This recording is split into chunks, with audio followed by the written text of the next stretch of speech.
everybody's brain and thyroid communication is totally different. You have to just find what range works best for you. And don't be afraid to advocate for yourself and fight for yourself to feel your best. Even if the lab says you're normal, if your body is telling you otherwise, then that's really important. Stress is the inflammation that robs us of life, energy, and happiness. Our typical solutions for gut health and hormone balance have let a lot of us down. We're over-medicated and underserved. At The Less Stressed Life, we're a community of health-savvy women exploring solutions outside of our traditional Western medicine toolbox and training to raise the bar and change our stories. Each week, our hope is that you leave our sessions inspired to learn, grow, and share these stories to raise the bar in your life and home.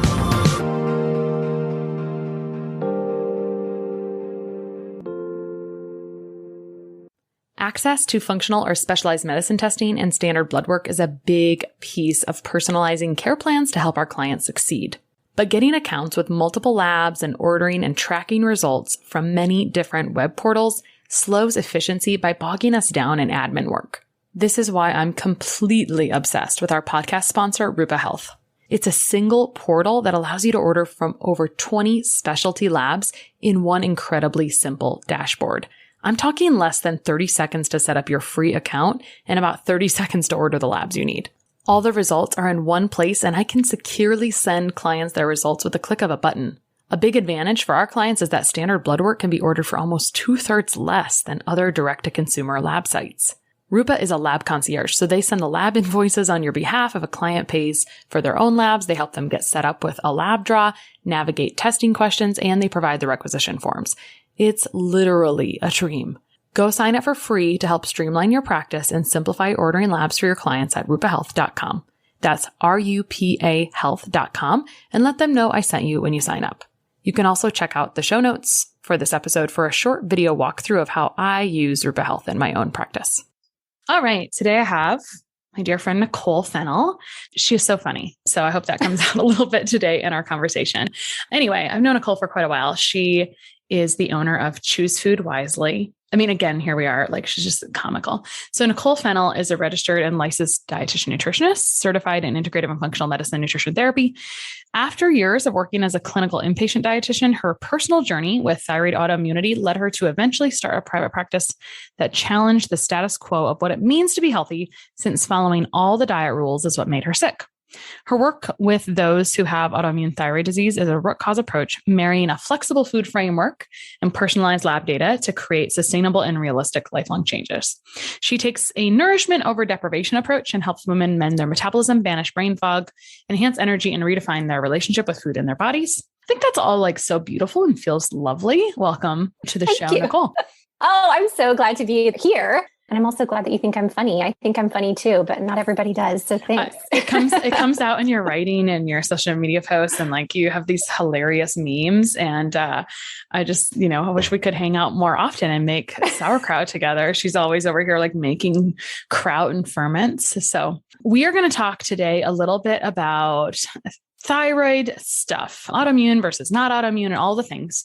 But I think first, your story is really fascinating and really probably hits too close to home for a lot of listeners. So I'd love to start with your story, because I bet there's a little more to it. And I think that's the most beautiful place to begin. Yeah. And honestly, I feel like I got really, really, really lucky on my journey, because I know that so many women who have Hashimoto's, it takes a really long time to get that diagnosis. And, hypothyroidism is so common that I think a lot of times it gets dismissed as kind of like a secondary diagnosis. Like, let's focus on all these really big things in the thyroid, like, okay, just take your thyroid medication. But I'm kind of in the belief of the opposite, that the thyroid impacts so much. And if it's not put in kind of like the central focus, that a lot of symptoms can linger if the thyroid is not optimized. And so during the time of my diagnosis, it's so funny in hindsight, realizing all the classic symptoms that I had, but it just was not identified. And it did take a couple of years, which is kind of a long time. But on average, like it can take 7 to 10 years for somebody with Hashimoto's to get a confirmed diagnosis. And leading up to that, when I say that I was following all the diet rules, I was doing everything that I was taught in school to do. I was watching my calories. I was following, at that time, a vegan diet. I was training for a marathon. I was waking up early to run in the morning and then working out after work. So kind of this work out more and eat less mentality to achieve this physique that was supposed to be like the quote unquote ideal physique. But realistically, it was just a body style that was never going to be where my body wanted to be. And so that really stressed my body out a lot.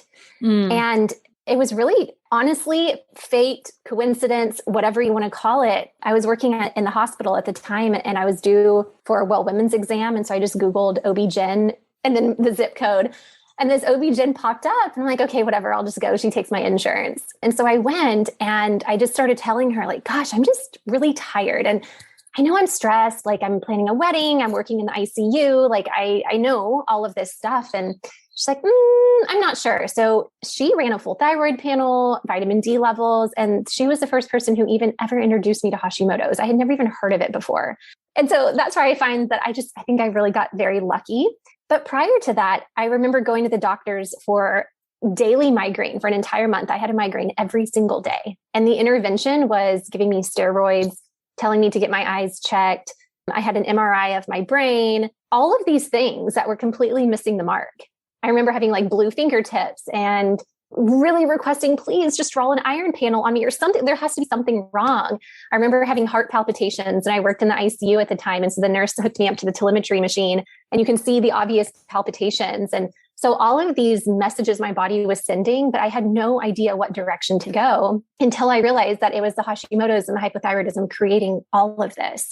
So that was kind of my quick, but also in the moment, it seemed like it was an eternity to get to that point of diagnosis. And then you get the diagnosis and you're like, the heck do I do? Oh my gosh, I'm a dietitian. Like I know what to eat, or I thought I know what to eat, but clearly it's not working. So I really had to basically do a complete 180 with my view on what healthy food looks like, my view on movement, my relationship with my body. So my mind and body connection. It was a huge journey to make that switch and to change my mind about a lot of things that I had been otherwise really vocal about. I was really vocal about marathon training and a vegan diet. And, it kind of took swallowing pride.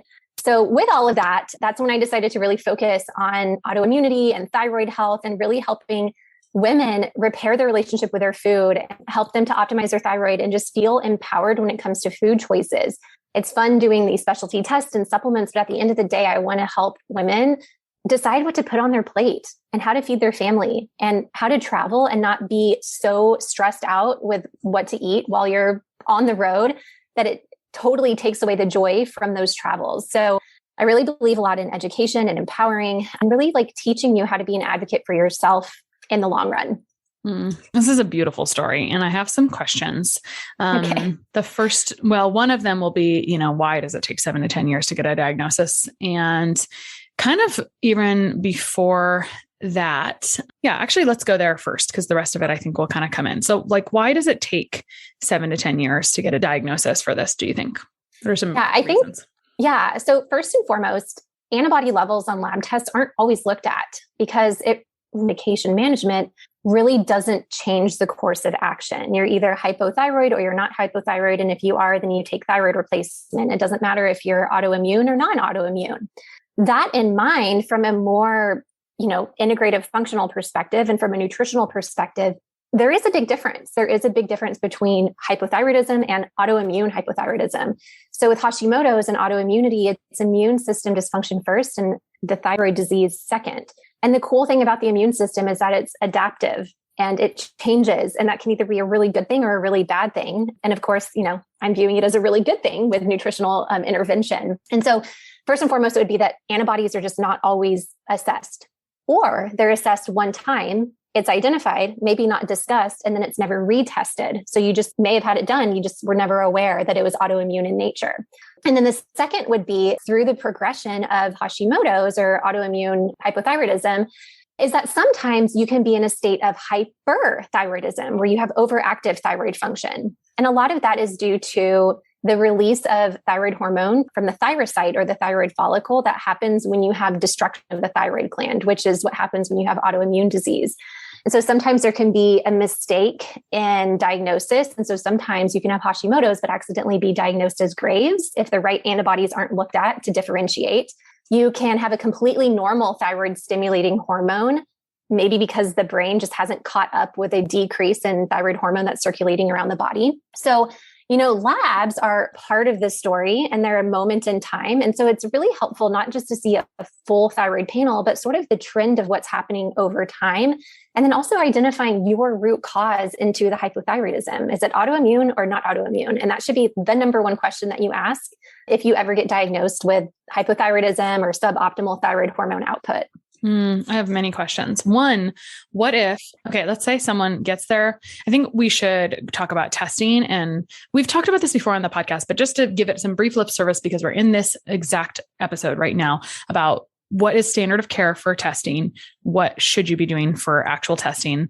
I want to start. Let me start there. What is the full thyroid panel exactly? What should people be requesting? And what do you do when you clearly say, I want a full thyroid panel, and they basically view a Tsh Reflex T4? Okay, so let's start with the first question. Like, what is a full thyroid panel? There's not a clear definition, quote unquote, of what that means. But in my perspective, the bare minimum of a full thyroid panel would be obviously TSH, which is thyroid stimulating hormone. It should be your total T4 and T3, your free T4 and free T3, your antibodies, including the anti-TPO or thyroperoxidase, the anti-TG or anti-thyroglobulin, and then some bonus ones that would be awesome, not always included, but awesome, would be reverse T3, TBG, sex hormone binding globulin. My gosh, I should probably have written these down because I'm going just off of a visual picture. This is what you said so far. I'll just reiterate. TSH, total T3 and T4, free T3 and T4, antibodies, including TG and TP antibodies, anti-TG, I think you said also, reverse T3, you said sex hormone binding globulin or SHBG. And there was one other one, but I didn't write it down. TBG. Okay. Which stands for? Thyroxine binding globulin. Yeah, so that's pretty intense, right? There's a lot of markers there. So what's normal is to get a TSH and then sometimes a T4, and sometimes we can get more, but not usually. To get that much on a panel is, I would say, pretty rare. Yes. Yeah, I would say, as you alluded to, one of the most common ones is a TSH reflex to T4, which basically means that if your TSH is out of range, then you'll get a T4 value. But if it's not out of range, then all you're stuck with is TSH. And TSH can take a while to change. So you can have alterations and suboptimal levels of circulating thyroid hormone and it not reflect immediately on the TSH lab value that's there. So I'm always an advocate to see what's going on with the active hormones, and especially the different ones, the T4 and the T3. But also be very open with the symptoms, because a lot of the labs are looking at what's going on outside the cell in the serum. And what happens inside your cell is what's going to dictate how you feel and function. Sometimes there can be a situation where you're having all the hypothyroid symptoms, but it may not show up on labs. And it's because the labs are looking outside the cell and not inside the cell.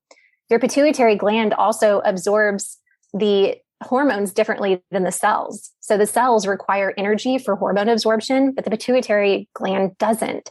So there can be a difference in messaging from the brain versus the thyroid related to how much food you're eating. So labs are super helpful and they're a huge piece of the puzzle, but your lived experience is also really, really important. So I always encourage clients to be really open with the symptoms that you're experiencing. And if you get pushback from any provider when it comes to having labs drawn, a couple of options would be, direct to consumer, having the provider document that they are not going to order the labs and why. Sometimes that can help kind of encourage them to order the labs if they have to document that you requested it and they denied it. There are a lot of options out there now, thankfully, to get the labs done yourself. Right. Direct to consumer, right? Direct labs, request a test, et cetera. So that's good for people to know. So I've got 4 nicely typed out questions from this. First of all, I want to talk about TSH because that's what so the biggest thing I run into is people say, oh, I had my thyroid tested. I'm like, I really don't think you did. I think you had a TSH drawn. So I want to talk about TSH ranges. Then I want to talk about what it qualifies as autoimmunity. And then I want to talk about provider questions because I have zero blame here. I just think there's like a, you don't know what you don't know situation. So I want to be empowering here. So let's start with TSH ranges and kind of the trickiness in that. Let's talk about what's normal for TSH functionally and conventionally and kind of some other things that you sort of I mean, what do you do when someone comes to you with a TSH that's normal and then they don't feel good? You probably draw more labs, but let's just start with TSH because that's the most common thing people already have probably in front of them. Yeah, for sure. So the lab ranges are going to be a little bit different from one lab to the next. So when I give these ranges, if you don't hit the nail on the head exactly, you kind of have to put it in the context of your lab range. So I would say, so the like normal lab range for typical labs is going to usually be like 0.5 to 4.5. And that would be considered normals. But there's lab normal and then there's functional normal. Mm-hmm. And every functional medicine practitioner honestly has their own ideal lab ranges. So some suggest anywhere from 0.8 to 2.5. Some suggest close to 2. And honestly, there's not a perfect number. Everybody's TSH is going to be a little bit different. Some people feel awesome at 2 and some people feel awesome at 1. So again, your experience and your symptoms are really valuable as part of the entire process. Mm-hmm. What about with your functional lab ranges? When do you see people starting to look kind of crappy? Because I'll have clients say like, I know if I get kind of close to 3, I'm not okay. So do you have anything you would like to say about that? Yeah, I would say, speaking personally, anything above 2.5 for me is when I start feeling poorly. Again, that's just me. I would say the clientele that I serve tend to feel their best between 2 and 2.5. So sometimes in the hypothyroid world, we can adopt this mentality of like, oh my gosh, the lower the TSH, the better. But that's not great either, because that end of the spectrum, you may feel a little bit more flighty and you may feel a little bit more anxious and you may have some difficult time falling asleep or calming your brain down. You may have some heart palpitations or you may not. So everybody's brain and thyroid communication is totally different. You have to just find what range works best for you. And don't be afraid to advocate for yourself and fight for yourself to feel your best. Even if the lab says you're normal, if your body is telling you otherwise, then that's really important. So I want to dig into this one, just at least one more question. What if people have a 3 or a 4.2 and they don't feel good? What would you tell them is their next step to do? Because that's going to be a more common situation for the current listener before getting any other, like that's going to be the situation that they have this in front of them, but maybe it's not within this maybe more ideal range. Right. So if we're talking about the TSH and you're above a 3 and a 4 and you have symptoms of hypothyroidism, you need to request a full thyroid panel. At a minimum, what would be included in a full thyroid panel would be your free hormones. So your free T4, your free T3, and then your antibody levels. So that's going to tell us whether or not your specific hypothyroidism or, suboptimal thyroid function is autoimmune in nature or not. Cool. Got it. All right. So the next thing you had said a while ago, so I'm coming back to it. You said the most important thing for someone to ask themselves after they have a thyroid issue already, like I've got a diagnosed thyroid issue, it's not in range. Is it autoimmune or not autoimmune? Let's tell the listener how they can determine that on their own, in addition to their provider telling them. One of my next questions after this is like, what if your provider can't answer that? Which happens. It totally happens. It does. Yeah. So you can identify antibodies. I would not suggest diagnosing yourself, but you can identify antibodies on a lab test by looking at anti-TPO and anti-TG. So that stands for anti-thyroperoxidase and anti-thyroglobulin. And so that would indicate autoimmune activity. So if those are elevated above lab range, then that would be highly suggestive of autoimmune activity being one of the primary reasons that you're experiencing hypothyroidism. Perfect. Okay. So we're identifying if we have autoimmune hypothyroidism. And one of the reasons that they may not be able to answer that is because we didn't draw antibodies in the first place. So then if you have a TSH that's off, then you can say, I'd like to really draw these antibodies. So then what happens if your provider cannot answer that? And they do, let's just say, what are the options if your provider cannot answer that question? Yeah. So I would say if your provider is unable to answer those questions, then you may want to ask for a referral to somebody who can answer those questions. So if you're getting your labs drawn through your PCP, your general practitioner, your OB-GYN, and they say, I'm not sure what these antibodies mean, then you would need to request, please refer me to somebody who can, which is more than likely going to be an endocrinologist. If your endocrinologist doesn't know, then you need to find another endocrinologist, because this is kind of Thyroid 101 is being able to identify antibodies or no antibodies. And the reason that I'm not a huge advocate of DIYing this by yourself and just diagnosing yourself with Hashimoto's is that there is still so much medical benefit to somebody putting their hands on your thyroid and feeling it. Is it inflamed? Do you have nodules? Do you have a goiter? Do you need a thyroid ultrasound? Like, you still need that medical care. If you're hypothyroid and if you have antibodies and it's autoimmune, do you need thyroid replacement? Do you need medication? Medication's not bad. And there's actually a lot of literature that says that repleting your thyroid hormone through medication can actually help modulate the immune system activity. So temporarily, that can be super beneficial. So getting a good provider on your care team is really, really important. It doesn't mean you failed if you have to take meds, if you didn't fail. It's just part of the process sometimes. Right.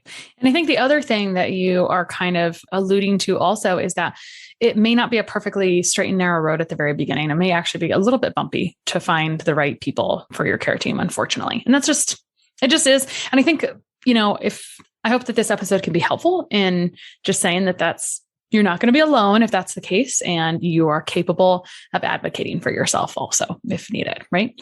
Yeah, I would say the take home is fight for yourself and don't give up on yourself. And you don't have to settle for feeling poorly. Like there is a light at the end of the tunnel, and sometimes the road is bumpy and challenging and you're going to hit potholes along the way.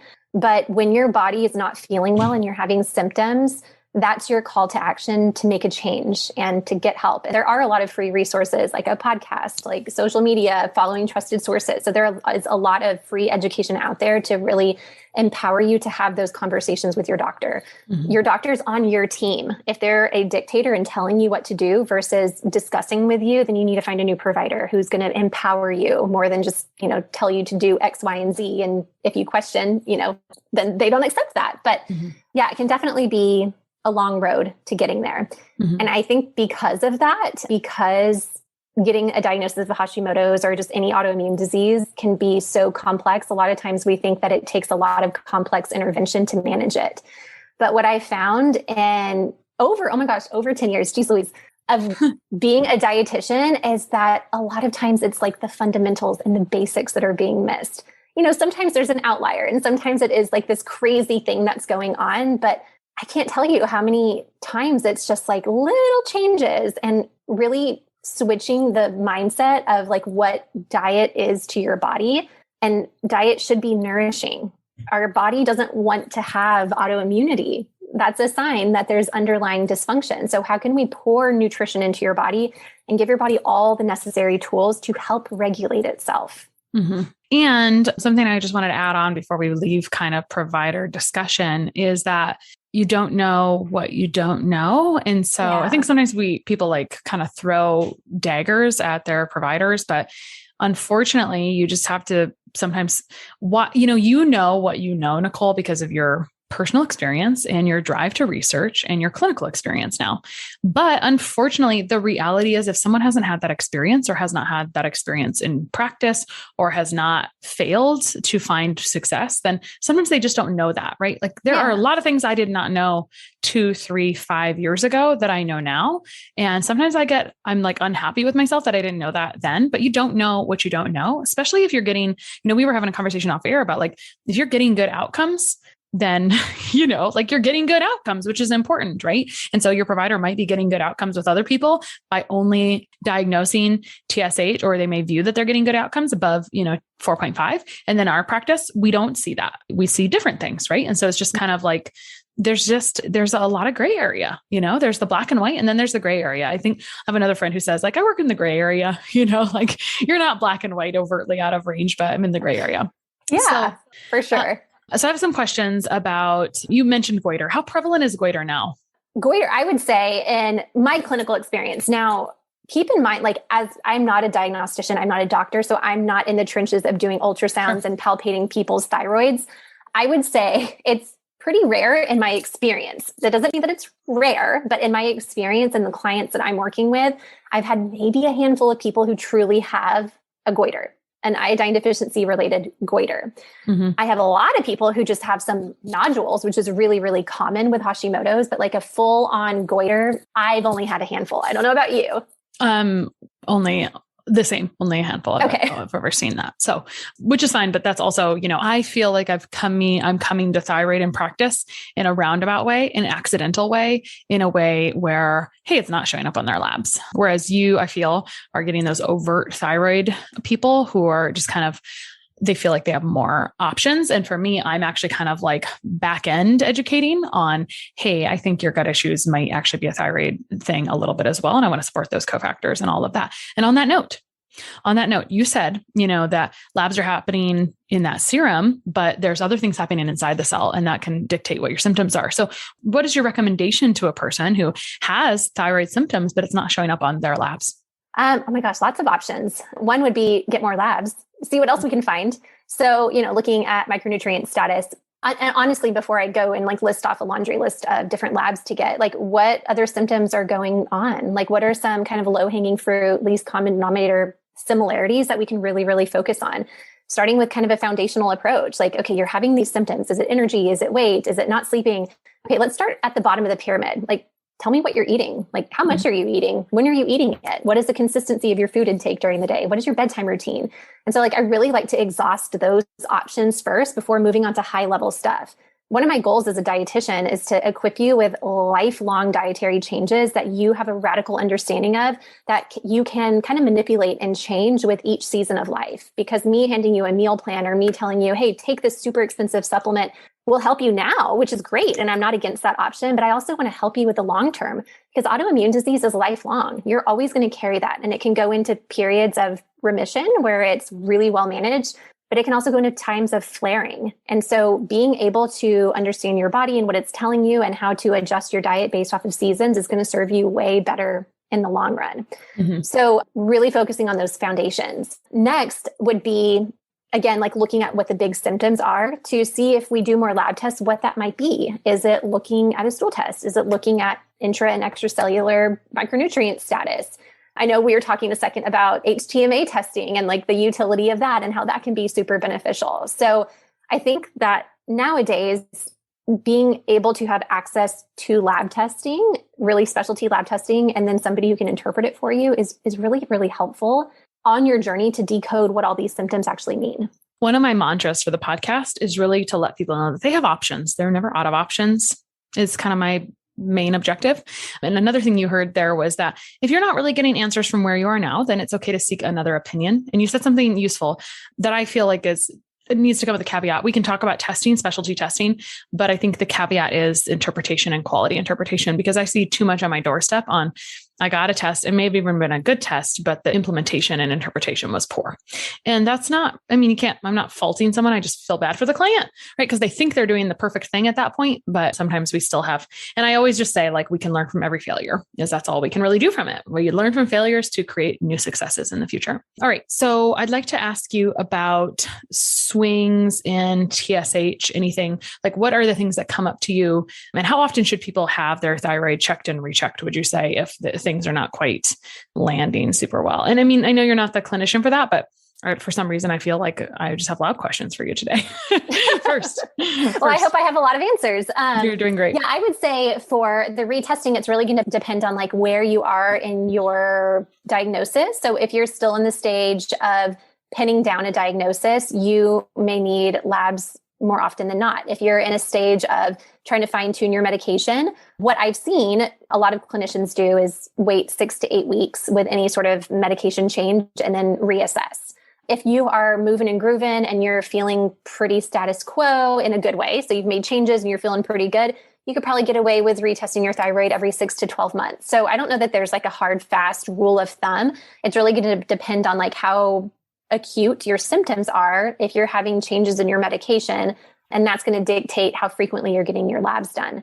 But I would say at a baseline, if you have Hashimoto's or you suspect that you just have suboptimal thyroid function, at least once a year, maybe at your Well Women's exam would be a really great time to request a full thyroid panel if you're just kind of in the monitoring, staying consistent stages. Mm-hmm. And I think it's good to look up common thyroid symptoms as well. I think we've talked about this in different places, but not very clear. I think it's just okay to look that up and be aware of what that looks like to help inform requesting testing as well a little bit. Again, not self-diagnosis, but you kind of have to be an advocate for yourself sometimes, right? It's been my experience more recently. Again, I think we attract slightly different profiles of people, but it's been my experience more recently that sometimes you feel really crappy when your labs are out of range. You're just not feeling the best at all. And so sometimes I see people feeling better than terrible, right? And their labs aren't quite right. And so then there's still a lot of options and improvement that can be made.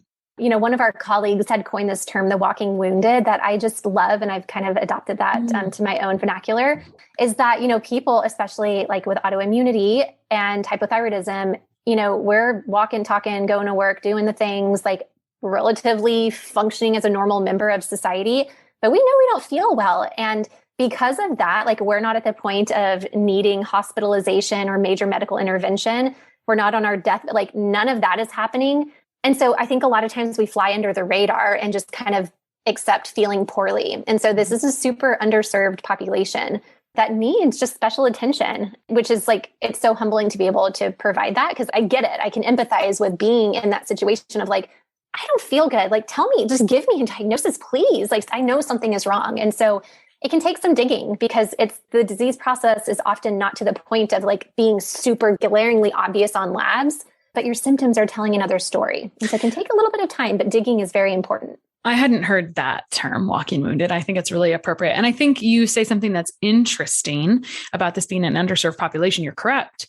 But yet this is one of the most commonly recommended medications, which just tells me that the gravity of this is pretty immense. I mean, like 1 out of every 2 people should have I just made that up. I just literally made that up. I'm just saying, like, it's a lot. Like, I feel it's probably also like who are around, but I just feel like it's such a problem. Such a problem. If we're also like being really honest, if I may state this, you talked earlier about like, it'd be really nice to have reverse T3. Well, if you have reverse T3 elevated, it's usually because, you can correct me, but because cortisol is driving it down, it's not checking into the cell because of cortisol and stress. And so I just like have this statement that I'm still working out.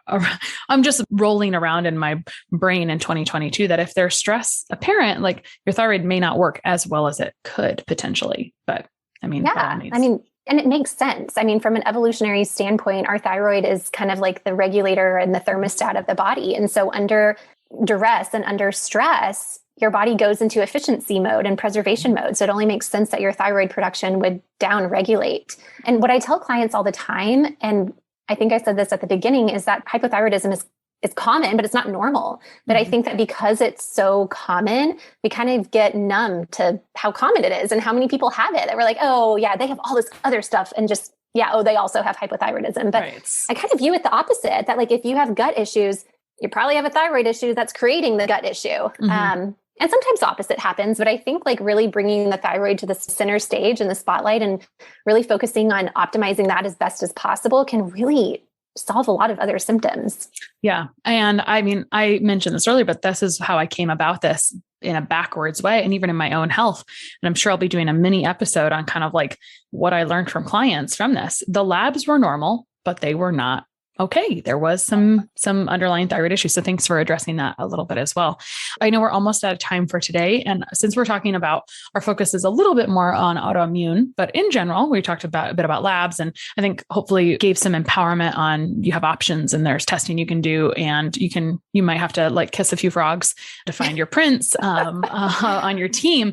But one question that I feel like comes up all the time with autoimmune issues and autoimmune thyroiditis would be the topic about gluten-free and molecular mimicry. What is your opinion? Do people ask me this all the time. Do people automatically have to be gluten-free with autoimmune thyroiditis? What is your thought? Yeah, it's so funny. I was actually creating an Instagram post on this today of like, gosh, people are so confused about diet. And I feel so bad, but I've been there. I remember getting diagnosed with Hashimoto's and my doctor telling me, you should probably go gluten-free. And I walked into Whole Foods and I'm like, what do I eat? I have no idea. I'm going from vegan to gluten-free. How do I be a gluten-free vegan? Which obviously is really challenging. But anyway, I was creating a post today. And in the process of creating this post, I just Googled foods to avoid with Hashimoto's. And I just used whatever popped up on the first page of Google. And I listed 80 foods that are listed there to avoid with Hashimoto's.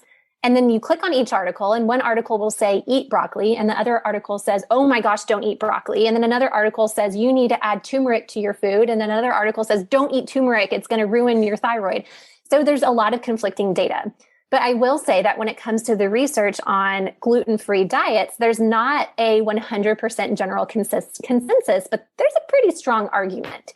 So there is that phenomenon of molecular mimicry where the kind of like the peptides or the molecular structure of the gluten peptide or the gluten protein can look very similar to thyroid hormone and thyroid tissue. And so because of that, with immune system dysregulation, and which is basically like immune system confusion, there can be a simultaneous attack on the gland as well as the gluten protein.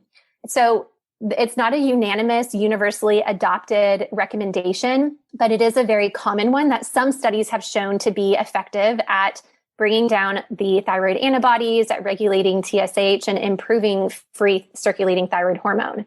And there's also the genetic similarities or genetic mutation similarities, I guess you can call them, between people who are genetically predisposed to Hashimoto's also being genetically predisposed to celiac disease. And so once you're diagnosed with one autoimmune disease, the likelihood of others appearing is much higher. And so I really do encourage clients, if they do want to toy around with a gluten-free diet, as one, test out whether or not you have celiac disease. And that can be done through your doctor, through blood testing.